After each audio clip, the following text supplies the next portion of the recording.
May I come in, sir? Yes, come. Please sit. Good evening, sir. Good evening, sir. Good evening. Thank you. आप अपने नाम का बिना उल्लेख किए आप अपने बारे में बताएं। सर, मैं भदोही जिले से रहने वाला हूँ। मैंने अपनी प्रारंभिक पढ़ाई अपने गृह अच्छा, मैं यहीं पर थोड़ा सा रोकना चाहता हूँ। क्या अभी भी नाम भदोही ही है कि संत रविदास नगर है? सर, अभी भदोही है। अच्छा, भदोही। Yes sir. बीच में हटा दिया? Yes sir. पहले संत रविदास नगर था, अभी भदोही कर दिया गया है। अच्छा, ठीक है। जी सर। ठीक। जी सर। प्रारंभिक पढ़ाई मैंने अपनी भदोही से की। उसके बाद मैंने 2 साल उत्तर प्रदेश पुलिस में कंप्यूटर ऑपरेटर ग्रेड 1 की जॉब पर काम किया और पिछले लगभग 8 साल से मैं DRDO में तकनीकी अधिकारी के पद पर कार्यरत हूँ सर। बुंदेलखंड को बुंदेलखंड क्यों कहा जाता है? सर, वहाँ पे बुंदेल का इतिहास है। वहाँ पे बुंदेला और चंदेला शासक रहे हैं, तो उनके नाम पे मैं गेस कर पा रहा हूँ कि उनके नाम पे बुंदेलखंड रखा गया होगा सर। वर्तमान में किन किन राज्यों में इसका विस्तार है बुंदेलखंड का? सर, मध्य प्रदेश में है और उत्तर प्रदेश में है। बुंदेलखंड की मूलभूत समस्याएं क्या है? बुंदेलखंड में सर एक तो पानी की समस्या है।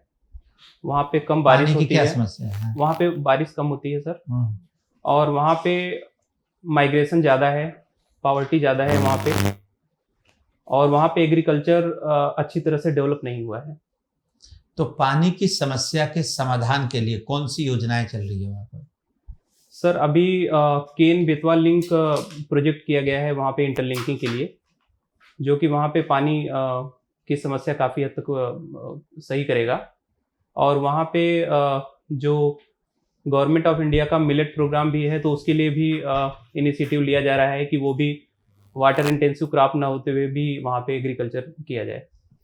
DRDO में आपकी रिस्पॉन्सिबिलिटी क्या रहती थी? सर, DRDO में मैं टेक्निकल ऑफिसर की पोस्ट पे हूँ।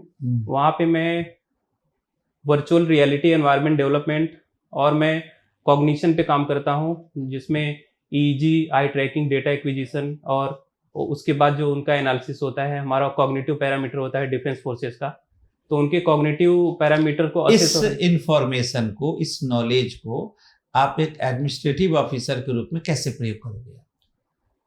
उसमें सर एजुकेशन सेक्टर में भी हम कर सकते हैं। जैसे बहुत सारे पाठ्यक्रम हैं, अगर उनका हम वर्चुअल रियलिटी में डेवलप कर दिया जाए तो बच्चों को सिखाया जा सकता है।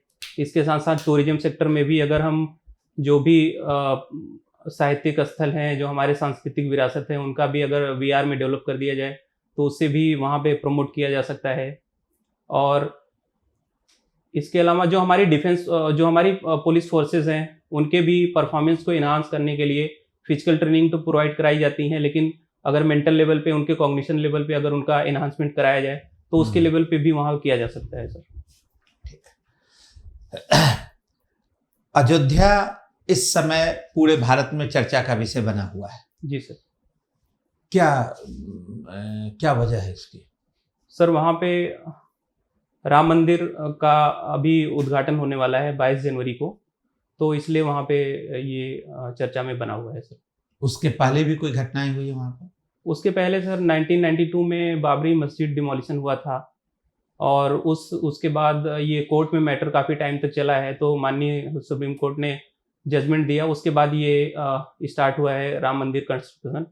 और जो बाबरी मस्जिद, इसे आप किस रूप में देखते हैं? इसे आप सांस्कृतिक गतिविधि के रूप में देखते हैं या धर्म के राजनीतिकरण के रूप में देखते हैं? सर, ये लोगों की आस्था का विषय है, तो मैं इसको देखता हूँ ये एक अच्छे डायरेक्शन में। जैसे सुप्रीम कोर्ट का जजमेंट आया, उसके बाद ये डेवलप कराया जा रहा है, तो टूरिज्म बढ़ेगा वहाँ पे लोकल इंडस्ट्री बढ़ेगी, तो वहाँ पे लोगों का रोजगार भी बढ़ेगा और माइग्रेशन भी कम होगा।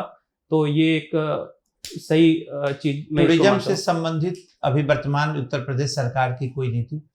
उत्तर प्रदेश टूरिज्म पॉलिसी 2022 है, उसमें कई टूरिज्म सर्किट विकसित किए गए हैं। जैसे रामायणा सर्किट हो गया, कृष्णा सर्किट हो गया, और सूफी सर्किट हो गया, हेरिटेज आर्क भी हो गया। तो ये उत्तर प्रदेश का एक टूरिज्म पे एम्प्लॉयमेंट जनरेशन का है। Thank you. बुंदेलो हर बोलो के मुंह हमने सुनी कहानी थी, खूब लड़ी मर्दानी। किसने लिखा था इसको? माफी चाहते हैं सर, याद नहीं आ रहा। उच्च शिक्षा प्रावधानिक मंत्री कौन है अपना दल के? माननीय जो मंत्री हैं केंद्र सरकार में, अनुप्रिया पटेल के हस्बैंड का नाम क्या है? आशीष पटेल का नाम सुना है हमने, वहीं से ग्रेजुएशन किया। चलिए ठीक है। डीआरडीओ को और बताइए। जी सर। हाँ, किन उद्देश्य से इसकी स्थापना हुई थी? जी सर। जी सर। क्या इसका उद्देश्य है? जी सर। क्या जिस उद्देश्य से इसकी स्थापना की गई थी उन कार्यों में सफल रहा है? और इसका अप्रोच क्या है?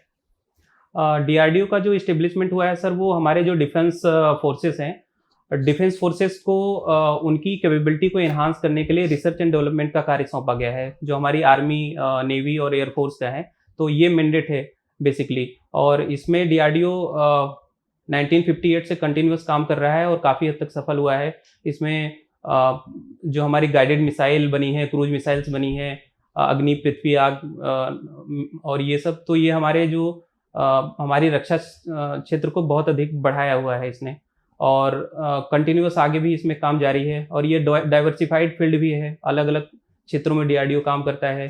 जैसे हमारे हाई एल्टीट्यूड पे जो सोल्जर्स हैं उनके फूड का रिसर्च करना, और जो हमारे क्लाउड वगैरह होते हैं। जीएसएलवी और पीएसएलवी का कुछ टेक्निकल अंतर बताइए, क्या है? जीएसएलवी जो सर हमारा जियो सिंक्रोनस है, ये बेसिकली जो कम्युनिकेशन सैटेलाइट्स वगैरह होती हैं उनके लिए प्रयोग किया जाता है। और जो हमारा पीएसएलवी है, पोलर सैटेलाइट के लिए होता है। क्रायोजेनिक इंजन की जरूरत किसमें पड़ती है, जीएसएलवी में, पीएसएलवी में? क्रायोजेनिक इंजन का वर्क बताइए। क्रायोजेनिक इंजन सर अभी सर याद नहीं कर पा रहा हूँ मैं इसको। उच्च ताप को निम्न ताप पर माने मेंटेन करता है फ्यूल को ना। Yes sir, yes sir. क्या माने आप इंजीनियरिंग बैकग्राउंड के हैं? Yes sir, yes sir. उसमें जैसे मैं गेस कर पा रहा हूँ। हाँ बताइए। जैसे उसमें सॉलिड लिक्विड के फॉर्म में हमारा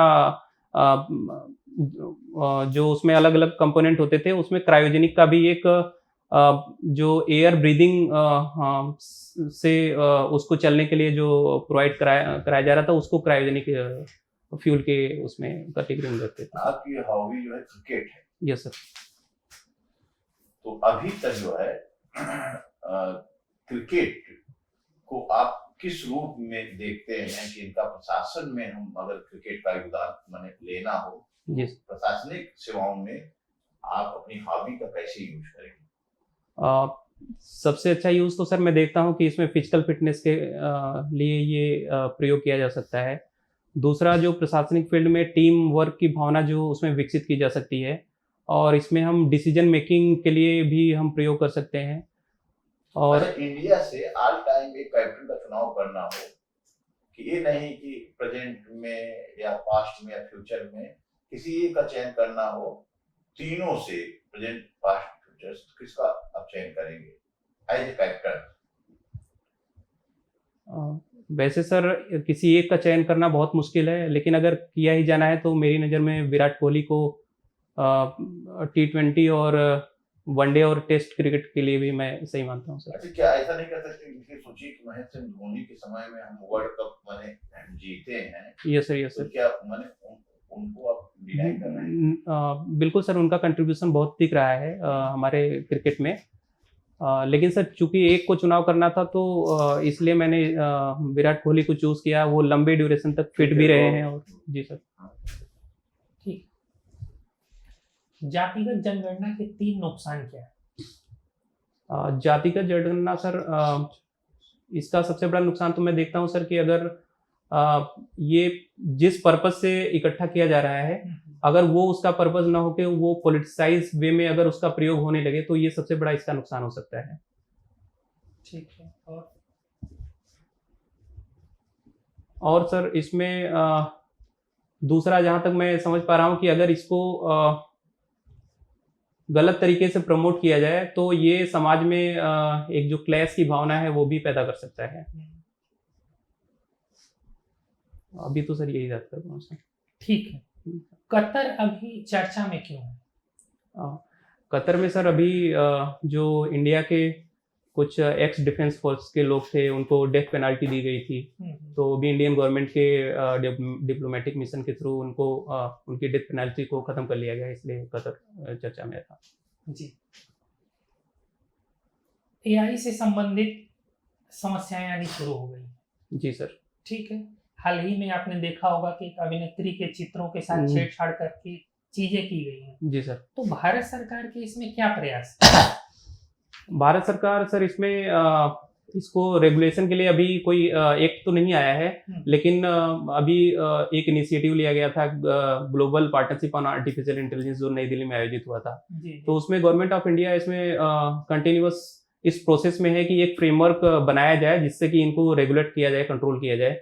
जैसे कि एआई एक्ट यूरोपियन यूनियन का अभी पास हुआ है, तो उसमें उन्होंने 3-4 कैटेगराइज किया हुआ है, सीवियर और हाई सीवियर कैटेगरी में। तो एक उस तरफ गवर्नमेंट ऑफ इंडिया का एक अप्रोच है कि हम जो अलग अलग क्षेत्र हैं उसमें जो नुकसान होते हैं उसमें ज़्यादा रेगुलेशन हो, टाइट रेगुलेशन हो, और इसके साथ साथ जो हमको ओपन करना हो जिससे हमारा इनोवेशन बढ़े, तो उसके लिए गवर्नमेंट ऑफ इंडिया प्रेरित कर रही है सर।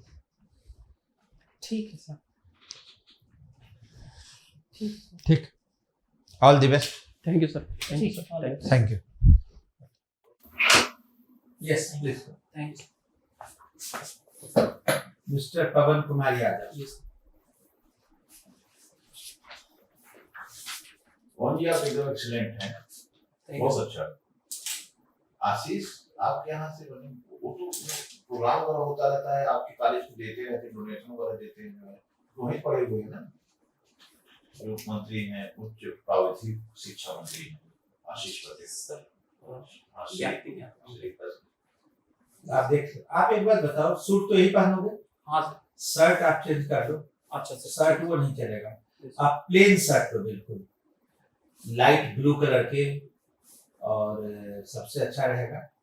और ये जो टाई भी जो है ना, थोड़ा सा ब्राइटनेस ज्यादा है, अगर ये ठीक है तो चलेगा, लेकिन बेहतर होगा कि आप थोड़ा सा कम कर लो, लेकिन शर्ट आप चेंज कर लो। ठीक है सर। और शर्ट आप खरीदते समय ध्यान रखना कि बटन लग जाए उसमें, ताकि जब आप इसको नॉट लगा के आप जाओगे ना तो बोलने में कंफर्टेबल है। बाकी आपका ड्रेस सेंस अच्छा है, कम्युनिकेशन स्किल इज वंडरफुल, कहीं आप दबाव में नहीं आ रहे थे, और बैठने का जो पोस्चर है उसमें थोड़ा सा आप सुधार कर लो, बॉडी को पीछे ले जाओ और कमर जहाँ चेयर से टच कर जाए वहां से फिर बॉडी को स्ट्रेट कर लो। ठीक है, तो इससे क्या होगा कि आप स्ट्रेट रहोगे, पीछे सपोर्ट भी मिलेगा, और नीचे पैर को फ्लैट आप रख दोगे।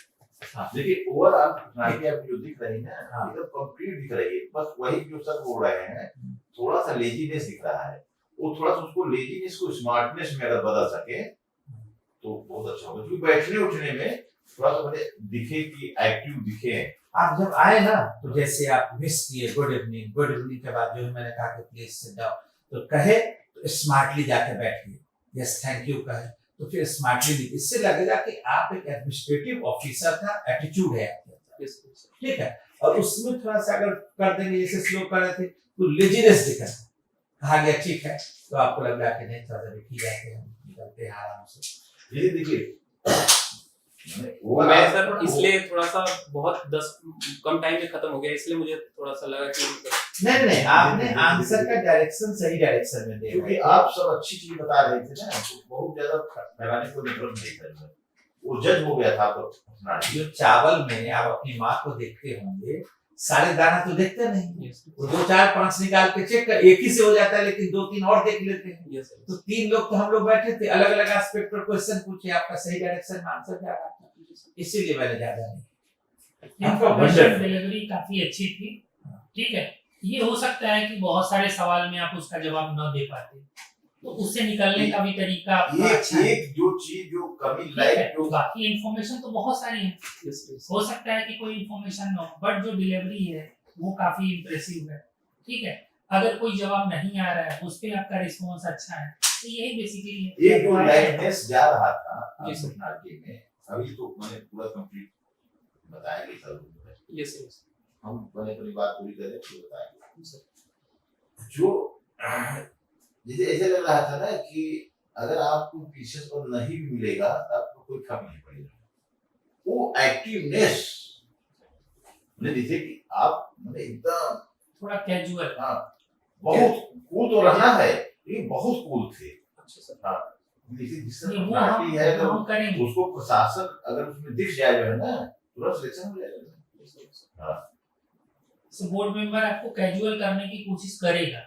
जी सर। आपको होना नहीं है। आपको नहीं होना है। जी सर। जैसे Yes. यहाँ पीजी हो गए, वो मैं नोटिस कर पा रहा था कि जैसे जैसे सर के सवाल और उसके आंसर आप दे रहे थे वैसे वैसे वैसे होते जा रहे हैं, तो वो चीज हमें इग्नोर करना है। ये सर। बेसिकली हमें फीडबैक पे ज्यादा टाइम देना था, क्वेश्चन आंसर में कम ही देना था। जी सर। जी सर। जो आपका रिस्पॉन्स था, बोलने का तरीका था, प्रेजेंटेशन था, वो सब चीजें तेज था, वो सब परफेक्ट है। ये सर।